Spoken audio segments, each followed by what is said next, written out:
So ato tong sumpayan no kay daghan ang utana kung tinuod ba gyud nga dili makahilo ning tapol nga tuba-tuba. Kaning pula nga tuba-tuba ba. So mo ni siya ang atong giputlan unya atong gipabukalan ang atong punuan para ato yung masulayan mapakita sa ato no nga di lagi na makahilo. Tambal na mahadlok man gud ang uban kay basin unyag imbis maulian ang kidney matigok na hinoon kay nahilos tuba-tuba. So akong usbo no, disclaimer lang sa atong video, dili ta expert no sa mga tambal bisan sa mga alternatibo, pero based sa atong experience ni nga ato yung nasulayan nga kini siya effective gigayo. So dunay daghan rason nganong ang tao magka kidney problem siya. Unang-una sa atong mga gipangkaon o gipanginom.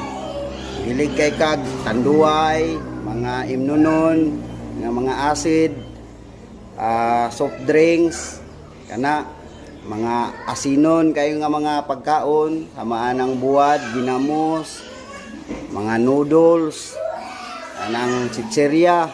Grabe nagkuan nga maka daot sa atong kidney. Unang-una na permiro magsakit-sakit pa siya, mura lang siya og naay panuhot pero infection na di ay hantod nga mahimo siyang kidney stone. So pinaagi sa tuba-tuba nga atong lagaon effective kayo kay bisan na kung papa panahon sa pandemic dili siya kaihi kay nitukar ang iyahang prostate. Ipadalaan nato siya aning tuba-tuba kay tagsara man lagi sila makakita diri sa magsaysay og inani. Padalaan nato through LBC sa iyahang mga pila ka adlaw nga dili na kaihi, dako na iyang tiyan kay napuno na sa tubig. Effective kayo pinaagi sa tuba-tuba. Living testimony. Ang tuba-tuba makaayog yun. Nya napuntay kaila no dito sa Cagayan de Oro, iyahang client sa pagpanahi nagkuan na nag-ihi na og dugo nya dili dawaton sa ospital kay paoperahan na lagi ang bata, dili dawaton kay wala sila